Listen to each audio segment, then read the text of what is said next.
cumprimentos àqueles que confiaram e acreditaram no trabalho do nosso governador Sérgio Cabral,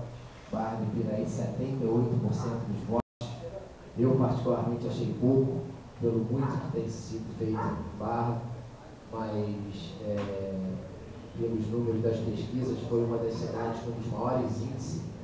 de aprovação do governador. Então isso consola um pouco essa nossa frustração. Achei que a gente poderia ter dado mais. Quero agradecer também àqueles que acreditaram e que confiaram também ao voto ao candidato a deputado estadual, na qual eu trabalhei com afinco e pedi voto, que foi o Gustavo, do Turca, que teve 12.200 votos em Barra, e agora nós vamos ter que cobrar dele, e ele sabe, e como todos aqueles que assessoram ele e acompanham ele, que se não fosse por Barra do Piraí, ele não teria conquistado o pleito. E também agradecer ao candidato a deputado federal, na qual eu também, com o mesmo afinco, trabalhei, que foi o deputado Fernando Lopes, já deputado, infelizmente não se elegeu, mas obteve uma expressiva votação de 1.700 votos em Barra do Piraí. Acho que foi o quarto ou quinto deputado federal mais votado da cidade. Isso para mim foi uma satisfação muito grande, já que eu assumi um compromisso com o deputado e acredito ter cumprido com o meu dever. E eu acredito e tenho certeza que, mesmo não tendo se elegido, mas ele ainda tem uma carreira brilhante, política brilhante, e eu faço votos para que ele seja,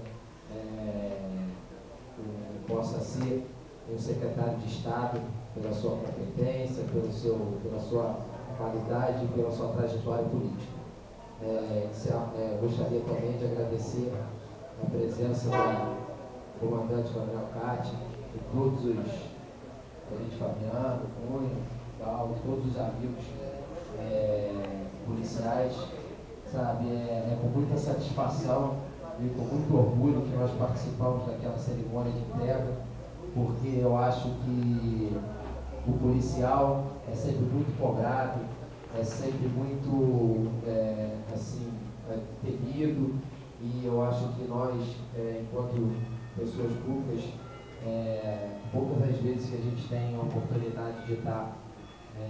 homenageando e poder estar elogiando as pessoas, nós estamos diante. Então,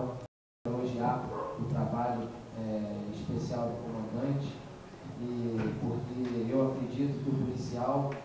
ele deveria ser, uma das qualificações profissionais, o ser humano melhor qualificado, porque no momento em que ele se presta e ele assume o compromisso de prestar o serviço e ele recebe por isso, são uma das poucas profissões que a gente pode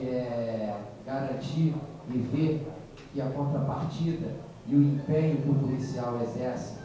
no exercício das suas funções, ele coloca o bem em risco, o bem mais valoroso